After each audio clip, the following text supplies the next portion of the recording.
It's a great day again.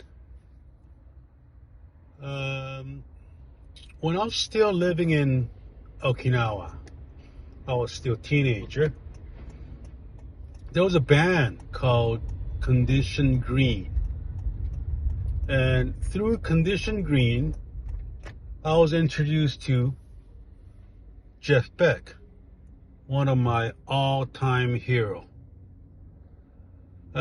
This was probably early 70s or mid 70s. Well, I went to Okinawa in 1966 and I left Okinawa in 1975. So early 70s.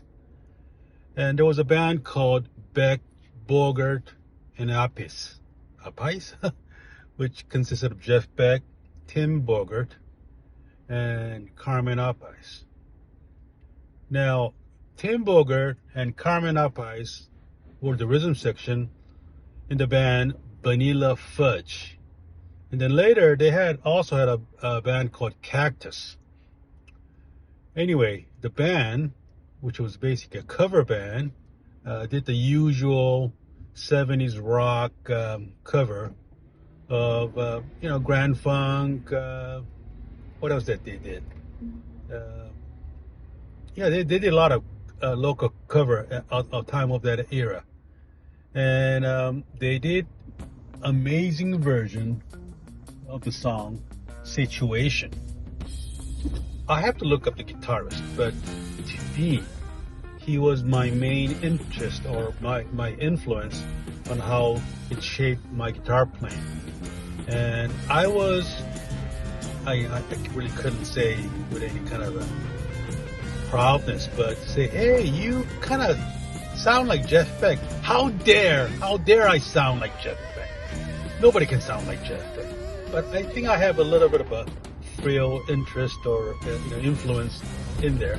So maybe that was it. So anyway, I came to United States in 1975. And when I came here, I said, hey, now instead of listening to all these cover bands, I could see the real guys in concert. So in 1976, Jeff Beck had gone jazz or jazz rock, and the Blow by Blow was just exploded. Everybody was playing Blow by Blow, or at least in the guitar world or in a rock world. And I saw Jeff Beck play at a TV show called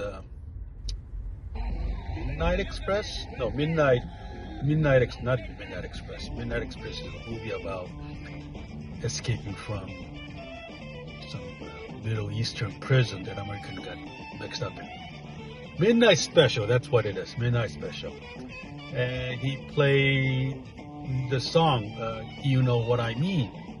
So I said, I kind of see this Jeff Beck. So, and then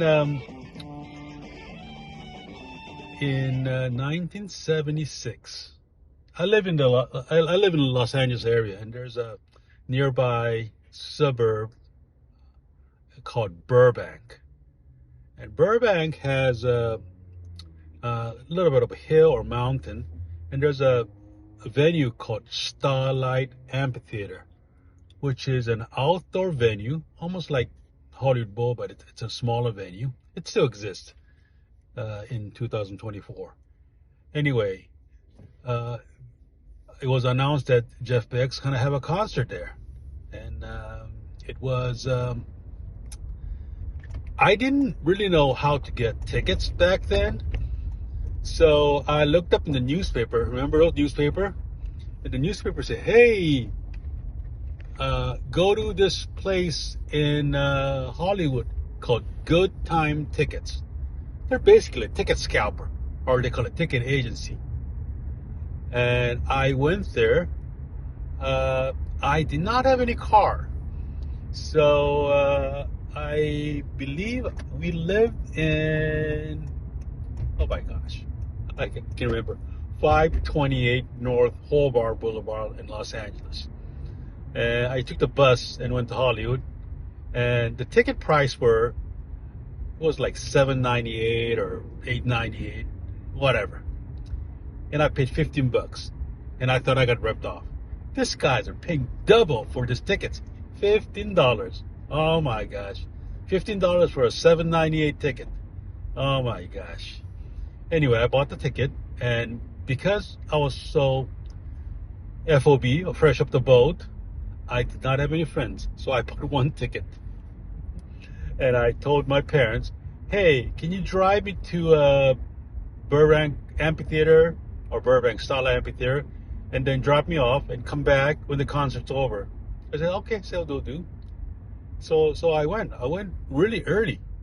And then when I got to the venue, it was the first row. There was nobody behind me. I was just first row. Okay, so I got ripped off for $15, and I got the first row. So that was not that bad. Okay, that's okay. Story will continue.